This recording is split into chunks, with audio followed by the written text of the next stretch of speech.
Hello दोस्तों, स्वागत है आप सभी का। आज की इस कुंडली के अंदर मैं एक साथ दो कुंडलियों का विश्लेषण कर रहा हूं, क्योंकि यहाँ पे ये मैरिटल क्वेश्चन रहा और दोनों ही चार्ट्स को लेकर समझाऊंगा। एक बात पहले ही क्लियर कर देता हूं, मैच मेकिंग वाले कोई भी काम मैं नहीं करता। रीजन ये है कि मेरा इस डोमेन में मैच मेकिंग जो है उसमें बहुत कोई एक्सपीरियंस नहीं है। ठीक है, इसीलिए ऐसे जब भी सवाल आते हैं तो मैं बिल्कुल क्लियर कर देता हूँ। जो चीजें मुझे ऊपर दिखती हैं मैं उसके आधार पर चीजों को बता रहा होता हूँ। इस कारण से, क्योंकि इसमें बहुत सारे ऐसे दोष हैं जो कि कब कैसे कटते हैं उतनी डेप्थ नॉलेज अभी की तारीख में मेरे पास नहीं है। ठीक है, इसलिए बहुत ही ईमानदारी से बात को सामने रख रहा हूँ। कोई भी जब मैच मेकिंग की बात होती है तो हम जो ऊपर की चीजें दिख रही होती है मैं सिर्फ उनसे चीजों को बता रहा होता हूँ, क्योंकि बहुत सारे ऐसे दोष हैं जैसे नाड़ी दोष होता है, भकुड़ दोष होता है, उसके कटने काटने के बहुत सारे रूल्स तो हैं, लेकिन मैंने प्रैक्टिकली अप्लाई नहीं किया, इसलिए उसका जो एक्सपीरियंस है उस नॉलेज का वो नहीं है, बल्कि उसकी नॉलेज भी नहीं है। वेरी क्लियर बात। ठीक है, अब देखिए इस कुंडली के अंदर चुनौतियां आ चुकी हैं। जो चीजें हम देख सकते थे उसके हिसाब से मैं आपको एक नॉर्मल एनालिसिस करके आपको बता देता हूं कि क्या हो रहा है और क्यों हो रहा है। सबसे पहली चीज, ये लड़के की कुंडली है। ठीक है, ये भी 10 नंबर से बनती है और ये लड़की की कुंडली है, ये भी एग्जैक्टली 10 नंबर से बनती है। सबसे पहला कॉमन पॉइंट मैं जो अपनी जिंदगी में देता हूं वो ये कि कभी भी दोनों ही चार्ट्स सेम लगन से ना बनते हो। पॉइंट नंबर 1, क्योंकि गोचर में जो परिस्थिति एक के साथ चलेगी वही दूसरे के साथ चलेगी, तो ऐसी परिस्थिति में एक दूसरे को नहीं संभाल सकते, क्योंकि दोनों ही वहां पे फंस जाएंगे। एक चीज ये बात सच है कि दशाएं अंतर दशाएं दोनों में अलग अलग चल सकती हैं, लेकिन जब भी ये लगन है, लगन मतलब हेल्थ है, अगर गोचर कॉमन पड़ गया, एक समय एक बीमार हो गया और दूसरा भी उसी समय बीमार हो गया, तो फिर वो एक दूसरे को सपोर्ट नहीं कर सकते। इस कारण से दूसरा एक रूल और बता रहा हूं, कभी भी मैं जब भी आप कोई भी लगन उठाते हो तो वहां से 6, 8 और 12, जैसे यहाँ पे 10 नंबर लिखा है तो 9, 5 और 3, इन 3 लगनों वालों से भी मैं अवॉइड करा देता हूं। मैं कहता हूं सोच मिलना मुश्किल होगी, फिर आगे जाके चुनौतियां होंगी। ठीक है, ये दूसरा पॉइंट है। पहला, कभी भी कुंडली सेम लगन से नहीं लेके आते। उससे कारण ये है कि जो एक पे चल रहा है वही दूसरे पे चल रहा है, आप एक को समझाओगे तो दूसरा भड़क जाएगा, दूसरे को समझाओगे तो पहला भड़का हुआ रहेगा। इस कारण से दूसरी चीज ये कि जब भी 6, 8, 12 से लगन जो है यहाँ की राशियों से जब भी लगन बनते तो टकराव की स्थितियां होती हैं। अब इस कुंडली में क्या हो रहा है, पहले मैं इस मेल चार्ट को समझाता हूं, फिर फीमेल चार्ट को समझाता हूं, उसके पास दोनों को ज्वाइंट करके बता दूंगा। देखिए, सबसे पहले ये जो लगन कुंडली है ये शुरू होती है 10 नंबर से। यहाँ पे जो नक्षत्र मिल रहे हैं लगन में वो 19 डिग्री के आसपास मिल रहे हैं। चंद्रमा का नक्षत्र है, श्रवण नक्षत्र। नक्षत्र के हिसाब से चंद्रमा चंद्रमा जो है वो चंचल ग्रह है। ठीक है, यहाँ पे इस कुंडली में चंद्रमा जो है वो पंचम भाव में बैठा है और उच्च का होकर बैठा हुआ है। तो पंचम भाव में संतान के प्रति प्रेम हो सकता है, पढ़ाई लिखाई के प्रति प्रेम हो सकता है, कुछ क्रिएटिव वर्क्स की तरह बहुत ज्यादा दिमाग जो है जा सकता है, क्योंकि चंद्रमा एक अच्छी स्थिति में बैठा है। माइंड अपने आप में एक अच्छी पॉजिटिव सिचुएशन में बैठा हुआ है, क्योंकि चंद्रमा उच्च राशिस्थ है, एक ऐसे माहौल में है जहां पे कि उनको चीजें अच्छी मिल सकती हैं। ठीक है, तो यहाँ पे ये तो प्लस पॉइंट था। दूसरी चीज जो है इस कुंडली के अंदर ये देखिए कि शुक्र जो है वो कर्म का स्वामी 10th हाउस का लॉर्ड होके 10th हाउस में ही बैठा है और वो भी मर्क्यूरी के साथ बैठा हुआ है। ये प्लस पॉइंट है, ये इस बात को दर्शाता है कि कहीं ना कहीं जो कुंडली है वो ज्यादा अपने आप को आगे लेकर जाएगी। कहाँ पर? प्रोफेशनल साइड्स पे ज्यादा आगे लेके जा सकती है। हो सकता है किसी तरीके से चार्टर्ड अकाउंटेंट या फिर कुछ व्यापार वगैरह जो है इनका खुद का हो सकता है, क्योंकि शुक्र के साथ ये फॉर्मेशन हो रही है। तो टेक्सटाइल्स जो होते हैं, कपड़े वगैरह, या शुक्र के जो भी विलासिता के सामान है उनको लेकर कोई अच्छा काम हो सकता है। ठीक है, लाभ भाव में शनि बैठे हुए हैं। शनि का लाभ भाव में बैठना जो है वो अच्छा इस मामले में मान सकते हो आपकी वो आपके लिए फर्स्ट हाउस और सेकंड हाउस का लॉर्ड है, जो कि धन योग को बनाता है यहाँ पे बैठकर। तो यहाँ तक की चीजें तो कोई दिक्कत नहीं थी, ये अच्छी बात थी। अब ओवरऑल चार्ट के अंदर जब हम देखते हैं लगन कुंडली, तो लगन कुंडली में कोई भी ग्रह सच श्रापित नहीं है। ठीक है। लेकिन जब नवमांश में चलेंगे, ठीक है, मैरिज के लिए तो नवमांश ऐसे भी देखना है, नवमांश में जब आप आओगे तो नवमांश 3 नंबर से बनता है। 10 नंबर की इस लगन कुंडली में नवमांश जो है वो एग्जैक्टली 3 नंबर से बनता है। इसका मतलब है जिंदगी कहीं ना कहीं पे संघर्ष को लेकर आएगी। अब ये संघर्ष के आने के बहुत सारे तरीके हो सकते हैं। एक तरीका तो ये हो सकता है कि व्यापार के अंदर कोई संघर्ष आ रहा हो, दूसरा तरीका ये हो सकता है कि मैरिज लाइफ के अंदर ही संघर्ष आ जाए।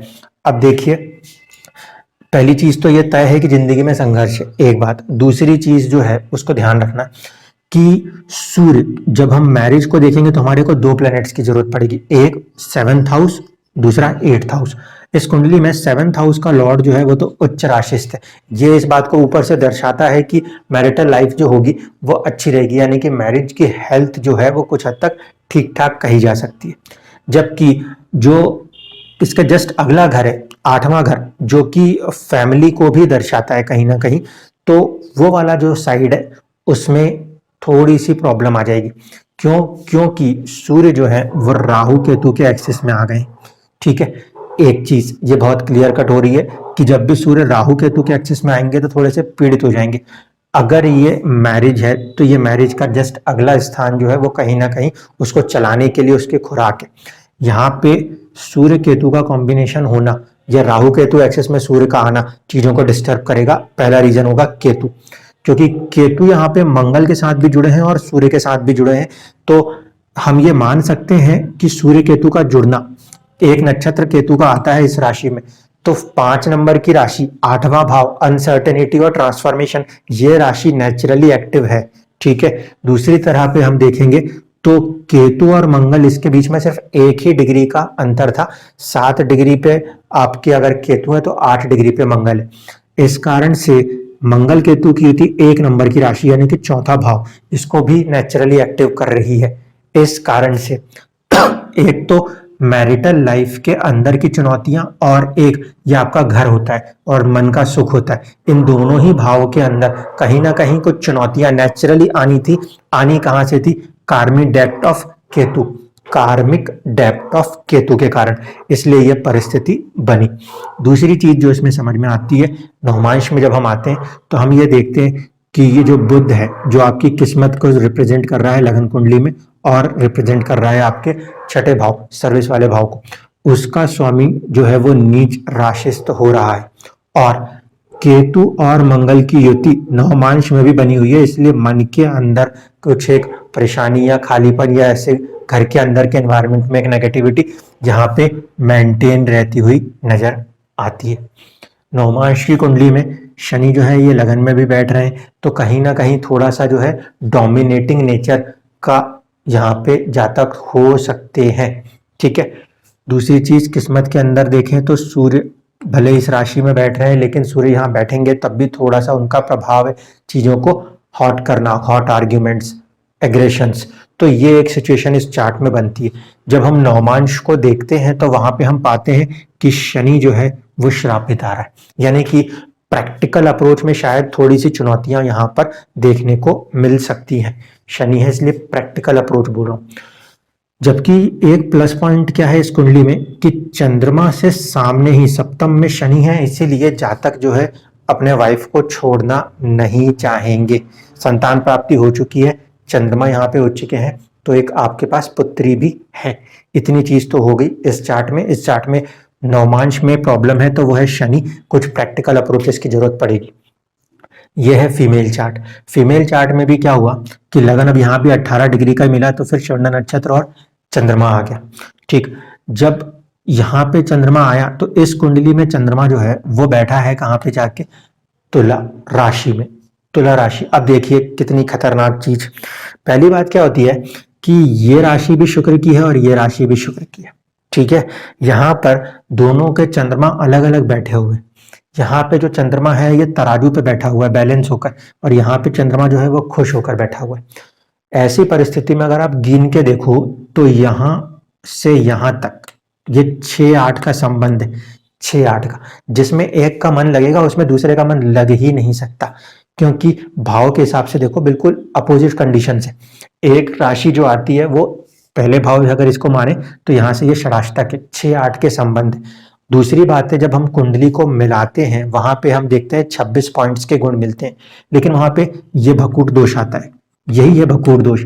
आपका यहाँ पे चंद्रमा दूसरे पार्टनर के चंद्रमा से देखा जाता है, इसके बीच का जो गैप आ रहा है, ये गैप जो आ रहा है वो 5 से देख रहे हैं। अगर ये 5वां भाव है, यहां से गिने 1 2 3 4 5 6, अगर ये प्रेम भाव है तो प्रेम के अंदर ही शत्रुता, प्रेम के अंदर शत्रुता। इसमें कभी कभी चुनौतियां चाइल्ड बर्थ पे भी आती हैं, इस चार्ट में नहीं आई, लेकिन ये भकूट दोष इसके अंदर मौजूद है। इस कारण से ये बहुत ही क्लियर इंडिकेशन है कि दोनों को ही एक दूसरे के थॉट्स को मैच करना आसान नहीं पड़ेगा। यहाँ पे आए, इस कुंडली को पहले इंडिविजुअली देख लेते हैं, फिर समझ लेंगे।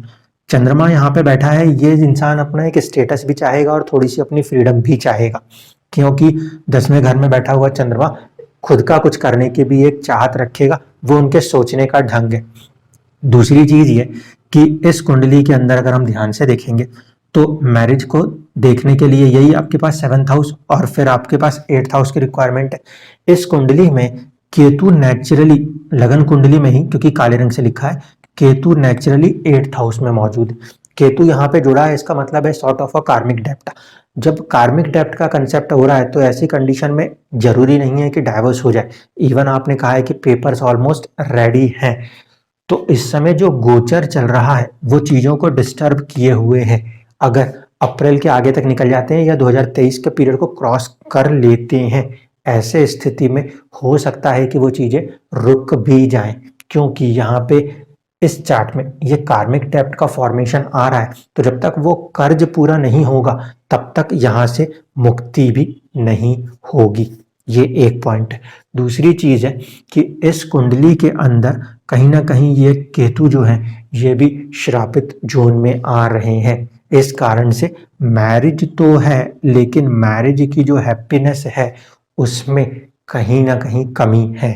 दूसरी बात कि चंद्रमा की पोजीशन तो अपने से ठीक है, 4 घर आगे बैठे हुए हैं, लेकिन सूर्य की पोजीशन देखिए गलत हो गई है। सूर्य की पोजीशन यहाँ से, मैंने आपको अगर अपने वीडियोस पुराने बताए थे मैरिज वाले, उसको आपने ध्यान से देखा हो तो 8th हाउस का लॉर्ड अपने से कैसा चला गया है, अपने से 8वां चला गया है। ये भी मैरिटल लाइफ को डिस्टर्ब करने का एक रीजन बनता है। तो इस चार्ट में ये फॉर्मेशन था जो मैरिटल लाइफ डिस्टर्ब कर रहा था, इसका श्रापित होना यहाँ पे एक डिस्टर्बेंस का कारण है। फिर अब हम चलते हैं नवमांश के अंदर। इनका भी नवमांश जो है वो 3 नंबर से बनता है, यानी कि उसमें भी संघर्ष है। ऊपर से यहाँ पे राहु केतु का फॉर्मेशन है।